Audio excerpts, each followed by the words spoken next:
Et bonjour tout le monde, c'est Manga Croustillant et aujourd'hui on se retrouve pour un nouvel épisode de 5 mangas, une anecdote où je sors 5 mangas de Mangatech et je vous raconte une anecdote sur chacun de ces mangas.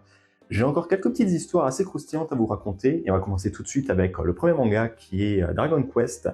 Alors là c'est la quête de Dai mais c'est relié un petit peu à la série en elle-même. Il faut déjà savoir que Dragon Quest, cette édition, il y a eu deux autres éditions qui étaient sorties avant. Une première qui était sortie dans les années 90 chez l'éditeur J'ai lu, qui a arrêté depuis de faire du manga, qui s'appelait sous le nom de Dragon Quest La Quête de Fly. Alors si je dis pas de bêtises, il y a eu aussi un anime qui était sorti sur le Club Dorothée. J'ai un doute maintenant si c'est le manga qui est sorti avant sous ce nom-là ou si c'est l'anime qui a peut-être popularisé le nom. Mais voilà, la première édition qui était sortie. Une deuxième qui était sortie chez Delcourt Tonkam en édition un peu simple qui reprenait les mêmes jaquettes quasiment, c'était juste des fonds blancs, alors que dans Quest Fly, je mettrais peut-être des couvertures sur le côté, mais c'est des fonds peut-être un peu plus pastel, comme ce qu'on avait dans sa manga avec un sens français.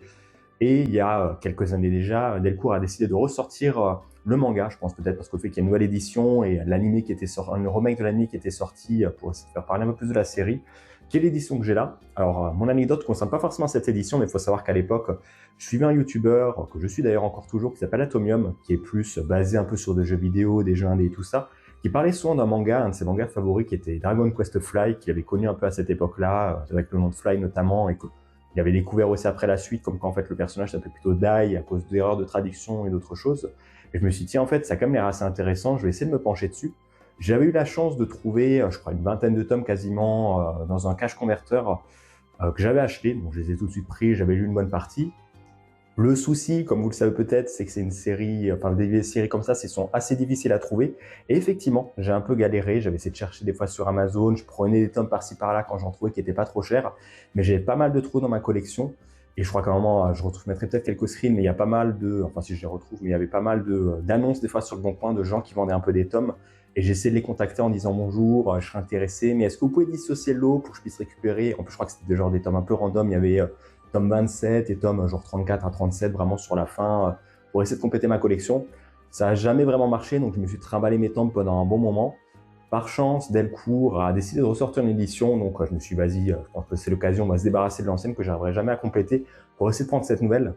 Vu le rythme de sortie de l'édition, je pense que j'aurais peut-être mieux fait de garder l'ancienne finalement et essayer de voir peut-être pour la compléter, même si en vrai, je pense que sur le long terme, j'y gagne quand même à prendre cette édition, déjà point de vue qualité du papier, et même traduction, parce que Fly, comme dit, c'était les premières traductions, il y avait des cases qui étaient faites un peu bizarrement, et même le nom de Fly, en vrai, c'est pas le vrai nom du personnage, le vrai nom du personnage s'appelle Dai, et il y a une petite coquille assez marrante, en vrai, dans le manga, c'est sur l'édition Fly, à un moment, tu vois, bon, je peux raconter, parce qu'en vrai, dans cette édition, c'est déjà aussi, on est déjà passé ce passage aussi, mais t'as le père adoptif de Dai qui explique un peu d'où vient l'origine du nom, il avait dit qu'il avait trouvé Dai qui était venu comme ça sur un bateau par-dessus la mer, il y avait une petite plaquette avec son nom, et genre il y avait juste un D, le reste était effacé, et pendant l'édition avec Fly, tu le vois dire oui, j'ai vu qu'il y avait marqué un F, donc j'ai décidé de l'appeler Fly, mais c'est totalement incohérent avec l'image où tu vois clairement qu'il y avait marqué un D, donc tu te demandes est-ce que le personnage était pas un peu fou. Mais bon, c'était mon anecdote avec ce manga qui à la base, j'avais commencé sous une autre édition, et qui finalement, j'ai décidé d'abandonner parce que j'arrivais pas à la compléter, c'est des choses des fois qui arrivent, et je pense que faut essayer de faire gaffe, hein, clairement. Si jamais même vous, je pense qu'il y a peut-être moyen de retrouver l'édition Fly, même si je pense qu'elle est peut-être un peu plus difficile à trouver. Mais c'est peut-être de la chercher directement. Alors soit prendre directement les derniers tomes qui sont plus durs à trouver, ou alors de prendre complètement l'intégrale si quelqu'un arrive à vendre l'intégrale et que vous arrivez à le trouver à mon prix. Pour le deuxième manga, alors c'est une anecdote assez particulière, c'est par rapport au manga Fuka. Il faut savoir que c'est de l'auteur Kudlicio que j'avais découvert à l'époque avec Alpha Alf. Je sais plus forcément comment j'avais découvert, je crois que ça m'a vite fait intéresser, on m'avait parlé un peu de son style graphique et j'avais envie de découvrir. Alpha Alf s'est terminé en 2 tomes, donc je me suis dit c'était l'occasion de découvrir. À l'époque, il n'y avait pas encore Goddess Café Terrace, et je crois que Hitman, les coulisses du manga, ça avait peut-être à peine commencé, ou ça n'avait pas encore commencé, mais il y avait son autre titre phare un peu qui s'appelait Fuka, qui était déjà disponible. Je me suis empressé tout de suite d'acheter les premiers tomes pour essayer de découvrir un peu la série. Il y avait déjà les couvertures qui sont très belles et qui m'ont aussi donné un peu envie de découvrir ça. Et même au niveau des dessins, il y a un style assez particulier qui m'a rapidement plu. Et l'anecdote, il y a même en vrai 2 anecdotes un peu là-dessus sur ce manga. La première, c'est les synopsis à l'arrière du tome. Je vais pas forcément tous vous les montrer, mais quasiment tous, j'ai envie de dire, spoil ce qui se passe dans le tome. Pour vous donner un petit exemple, il y a dans un tome un personnage, enfin à la fin d'un tome, un personnage qui se fait un peu renverser par une voiture. Tu te dis merde, qu'est-ce qui va se passer? Et tu lis genre le synopsis du tome suivant et direct les premières lignes, ça te dit ça y est, c'est fait, est morte. Je me suis dit, oh, putain, mais vraiment, genre, ça te spoil direct. Et c'est quasiment tous les tomes, en fait.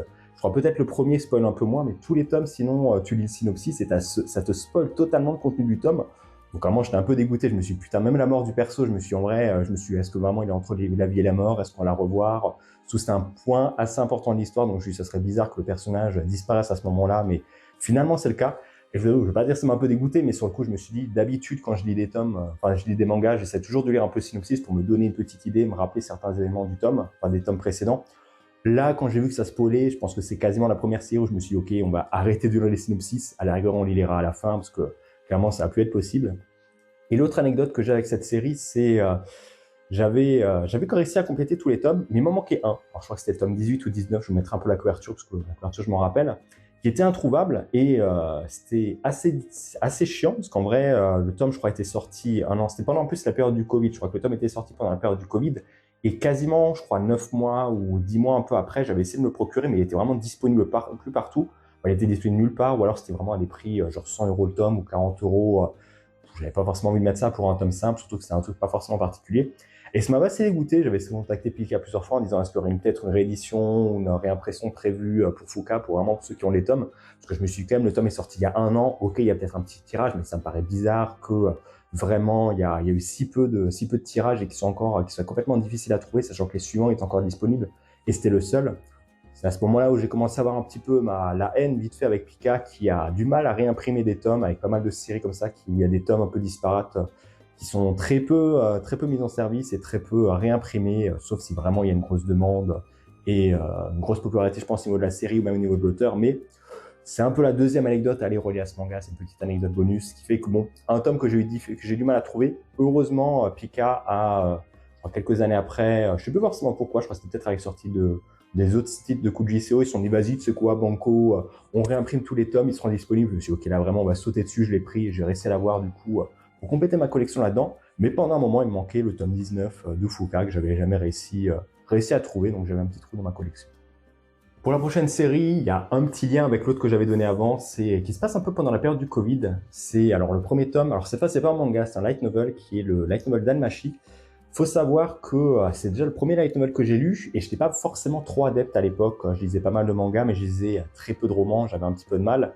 Et on arrivait dans une période un peu 2019-2020 où je me suis dit, tiens, j'entendais pas mal de bien un peu des light novels, comme quoi ça rapportait souvent pas mal d'informations en plus par rapport aux mangas ou aux animés. J'avais déjà vu l'animé d'Anmachi, je me suis dit, tiens, ça peut peut-être être une bonne porte d'entrée pour essayer de découvrir un peu plus l'œuvre et me mettre à ce format. Donc j'ai commencé un petit peu à les lire.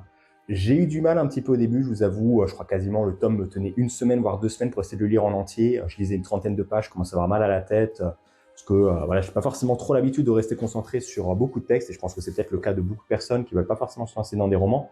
Au fur et à mesure, à force d'en lire, j'ai réussi un peu à m'habituer, à avoir un rythme de lecture un peu plus facile, à enchaîner les pages un peu plus facilement. Là où je mettais avant peut-être 2 semaines pour lire un tome, actuellement j'en mets 1 voire 2 jours si vraiment je me mets bien ou que j'ai un petit peu le temps, mais voilà. J'essaie quand même d'apprécier un peu ma lecture et d'adapter un peu mon rythme aussi en fonction des tomes. Mais ouais, la petite anecdote du coup reliée à ce manga, ce light novel, c'est du coup j'avais acheté quelques tomes et à ce moment-là, on était quasiment mi 2020 et je pense que beaucoup de personnes savent du coup ce qui s'est passé. Il y a eu le Covid avec la fermeture, tout le monde qui a été confiné chez soi. Et Danmachi, du coup, c'est l'un des titres qui m'a accompagné durant cette période du Covid où j'étais seul à la maison. Donc je me suis dit, ok, ça va être l'occasion de découvrir un petit peu plus les tomes, de pouvoir me plonger un peu plus dans la série. Et je vais pas dire c'est un peu une série sous-shoot, mais c'est genre le premier light novel que j'ai vraiment lu et qui en plus m'a accompagné pendant une période difficile. Donc même si l'histoire, voilà, elle a pas forcément assez de qualité, elle a aussi beaucoup de défauts, ça reste un truc en vrai où j'ai une certaine attache, parce que voilà, ça m'a accompagné pendant un moment assez important de ma vie et je pense que c'est une anecdote que j'ai envie de raconter et qui restera en tout cas dans ma mémoire pendant un bon moment. Pour la prochaine série, c'est une série un petit peu plus récente, enfin quand même déjà quelques années, c'est Reiki Yomi, disponible en 3 tomes chez Noévé Graphique. Alors à la base, le manga m'intéressait pas plus que ça, je vous avoue, j'avais pas forcément lu le synopsis et ça m'intéresse pas plus. Mais quand j'ai vu la couverture, je me suis dit, tiens, il y a quand même des personnages qui ont un style assez particulier. Et pour ceux qui me connaissent un peu, mais je suis assez fan d'une série qui s'appelle Kemono Friends et aussi Kemono Incident. Et en gros, un peu tout l'aspect Kemono, c'est genre des humains des animaux avec une apparence humanoïde qu'on ne peut pas voir là et qui se comportent comme des humains. C'est un peu ce qu'on a aussi dans cette série, parce qu'effectivement, les 2 personnages principaux sont un peu des Kemono, donc des personnages voilà, avec une apparence humaine, mais qui pourtant restent des animaux en eux-mêmes, mais se comportent comme des humains. Voilà, voilà, j'ai un autre exemple que je peux donner, c'est des fois dans certains styles de fantasy, on a des gens avec, enfin des filles ou des garçons avec des oreilles de chat ou une queue de chat. Ça ressemble un peu à un aspect de Kemono sans forcément trop en être non plus, et sans être non plus un truc de furie où c'est vraiment juste l'aspect animal, le personnage totalement aspect animal. Là c'est vraiment juste un aspect humain avec un petit côté animal. Et du coup, c'est un peu pour ça que j'ai commencé cette série. Je me suis dit, vas-y, un aspect Kemono, je pense que ça peut peut-être me plaire, ou ça pourra essayer de me faire découvrir voilà, un peu des dessins un peu plus particuliers, un aspect un peu plus différent.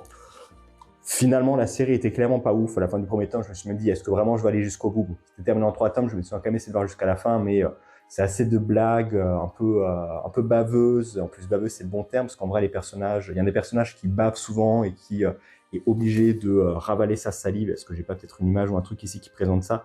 Mais bon, ça joue pas mal sur les fluides un peu corporels et sur le fait de cracher, de fumer, de vomir aussi ou des trucs comme ça. Donc, j'essaie de trouver une page, mais je la trouve pas. C'était pas forcément terrible, je vous avoue. Je suis quand même arrivé jusqu'à la fin. Ça s'améliore un peu au fil des tomes, mais ça reste clairement une série très oubliable. J'avais commencé sur un coup de tête parce que ça avait un style qui m'intéressait, mais qui finalement n'était pas si terrible que ça. Et enfin, le dernier tome de cet épisode, ça sera Self de Yanai. Alors, si je dis pas de bêtises, c'est l'autrice de Frankenstein Family aussi, un autre titre disponible chez Château de Château, et qui a eu droit à un animé, je crois, qui avait plutôt bien marché à l'époque. Ce soit qu'anime peut-être encore au début déjà sur Crunchyroll, j'ai un doute. C'est un tome assez fin, et la particularité de ce manga, c'est que c'est un manga un peu plus autobiographique sur son auteur qui était sorti, voilà, je recherchais la date, en juillet 2023, durant la période Japan Expo, qui était disponible, du coup, juste pendant les 4 jours de Japan Expo en 2023, il était disponible soit quand on a un sur place ou en allant sur le site de l'éditeur. Et après, l'éditeur a totalement empêché les gens d'acheter le livre, parce qu'il voulait voilà, faire un petit événement un peu spécial pour ce tome, et remettre les fonds de vente aussi à l'éditeur, à l'auteur qui avait... ceux qui lisent le titre, voilà, c'est un truc un peu qui parle un peu de dépression, de moments assez durs qu'a dû vivre l'auteur. Donc, l'éditeur a voulu faire plaisir un peu à l'auteur en mettant les fonds du manga les fonds de vente du manga pour l'auteur directement. Et ça en fait du coup, je pense, un manga un peu rare, parce qu'il est sorti du coup en très peu d'exemplaires, je pense. Il était disponible à un moment en numérique sur Picoma, qui est depuis à fermer, donc il n'est plus forcément possible de le lire, en tout cas légalement. Vous avez peut-être l'occasion à la rigueur de le trouver en occasion. Je crois que j'avais vu un moment, à une époque, il était, je crois, vers 10 € quasiment. Bon, ça fait un petit prix, sachant qu'on a le prix derrière. Non, mais ça doit coûter vers les 7 €, quelque chose comme ça. Mais bon, le tome en plus, c'est assez fin. Donc, ça en fait un manga un petit peu rare qui a été disponible pour une occasion unique et qui, en vrai, c'est pas le manga de l'année non plus. Ça a des dessins assez particuliers, un petit peu brouillons, mais qui reflètent aussi un peu voilà, l'aspect de l'auteur qui était, qu'on voit un peu sur la couverture, mais assez, pas déconstruit, mais à la recherche de quelque chose qui était un peu perdu dans toute sa vie. Donc, ça en fait, je trouve quand même un manga assez intéressant et qui, à l'instar peut-être d'autres collectors qui sont limités dans le temps, t'as d'autres mangas, des fois de niche un petit peu comme ça, qui sont aussi limités et qui peuvent être tout autant collector et tout autant faire partie du patrimoine voilà, d'un auteur et du paysage vidéoludique du manga. Comme là, j'espère que cette vidéo vous aura plu. Si c'est le cas, n'hésitez pas à me dire déjà ce que vous avez pensé des anecdotes, s'il y a peut-être des titres qu'on a en commun et il y a peut-être des anecdotes aussi sur ces titres-là. N'hésitez pas peut-être à me partager vos anecdotes aussi. Je pense que ça pourrait être intéressant de faire un épisode, les anecdotes des abonnés, pour voir si certains ont aussi un peu des trucs, pour pas forcément parler que mes mangas. Je pense qu'il y a des choses que vous avez peut-être, que moi j'ai pas forcément vécu, ou des affects particuliers sur des titres. Si vous avez aimé la vidéo, n'hésitez pas à liker, commenter et sur la chaîne si ce n'est pas fait. Et sur ce, je vous dis bye tout le monde.